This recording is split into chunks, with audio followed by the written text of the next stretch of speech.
Hey, bonjour tout le monde, j'espère que vous allez bien. Une petite vidéo de rattrapage sur Docker, on va dire.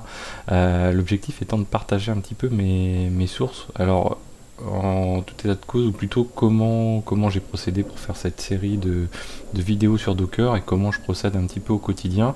Alors, je vais faire ces vidéos il y en aura une par thématique, en gros, c'est vous donner un petit peu mes sources par thématique.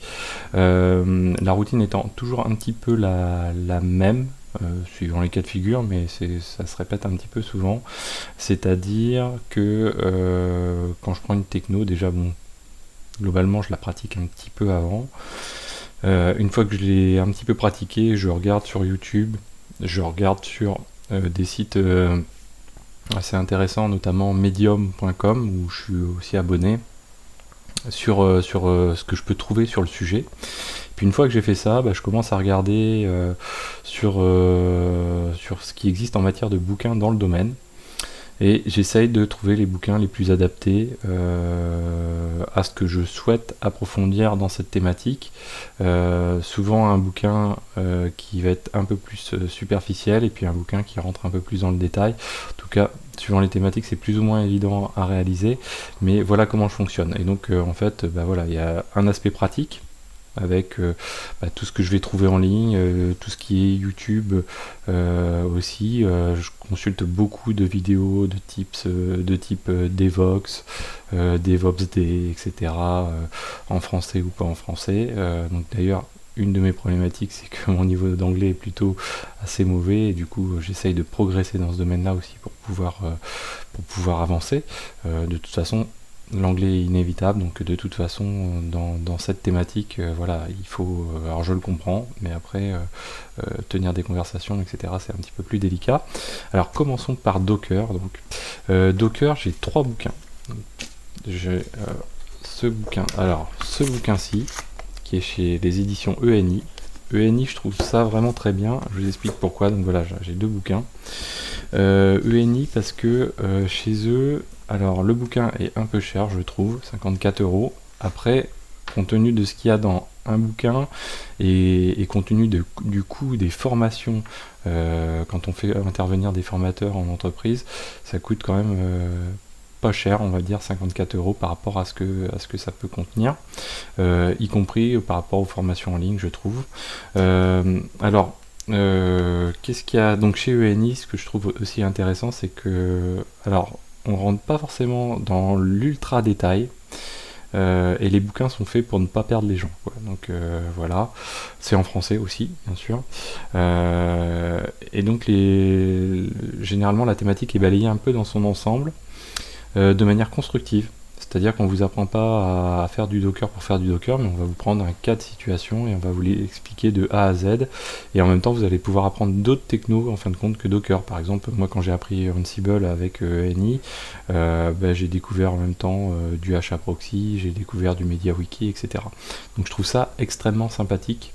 Ça fait gagner un petit peu de temps, ça fait découvrir d'autres choses et ça peut nous intéresser sur d'autres thématiques. Alors premier bouquin sur Docker, Docker chez ENI, déploiement de microservices sous Linux et Windows, Docker Swarm, Docker Compose, Docker Machine. Ça, je trouve ça un bouquin de Jean-Philippe Guigou,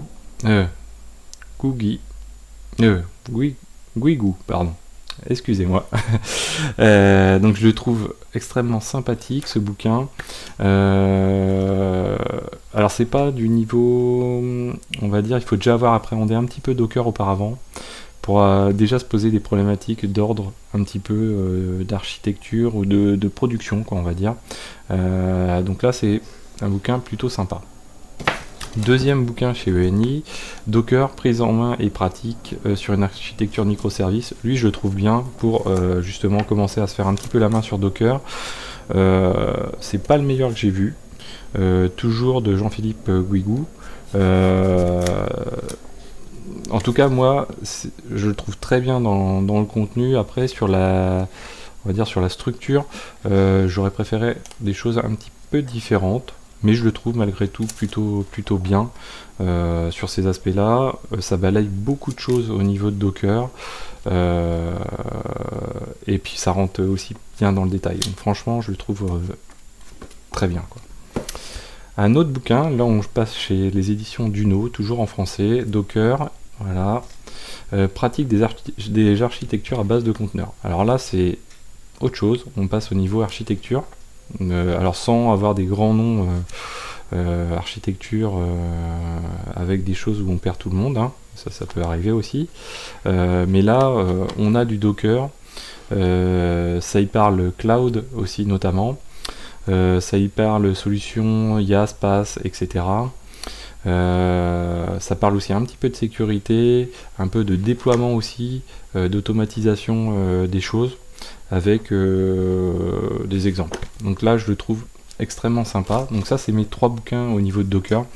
Voilà, après ce qui est sympa aussi comme terme de ressources au niveau de Docker à connaître, c'est Play with Docker. Donc Play with Docker, c'est si vous tapez sur Google Play with Docker, vous allez avoir quelque chose un site qui vous permet d'accéder à une plateforme Docker et pouvoir faire plein de tests dessus aussi, ça c'est assez cool, sans trop se poser de questions. Donc voilà, quelque chose de plutôt sympa. Et après moi je vous dis, la source c'est medium.com aussi, qui m'apporte beaucoup de choses. Alors pourquoi je me focalise pas uniquement sur ce que je trouve sur internet? Alors c'est très simple, c'est qu'en fait les articles de blog je trouve ça super bien, mais souvent on prend qu'une toute petite partie du sujet, on balaye très vite d'autres choses d'un revers de main, et on montre un cas très précis de quelque chose qui fonctionne, qui est tip top, qui est génial, mais généralement on occupe plein d'autres problématiques à côté, et pour pouvoir apprendre ce cas de figure, généralement il faut avoir quelque chose un petit peu de structuré au-dessus, avoir des bases, et prendre les choses dans l'ordre pour ne pas brûler les étapes non plus. Donc voilà pourquoi je trouve que c'est bien aussi les bouquins, et idem pour les vidéos YouTube, les DevOps ou Devox et autres. Alors souvent il y a des super vidéos, des super talks de gens qui exposent des trucs tip top génial, mais souvent les choses ont été simplifiées, comme moi je peux le faire dans mes vidéos, pour vous montrer et en venir rapidement à l'essentiel, mais ça occulte souvent pas mal de petites choses à côté, des notions, des définitions aussi, qui sont importantes à connaître. Voilà, donc j'espère que cette vidéo vous a plu, et je vous dis à très bientôt sur Xavki.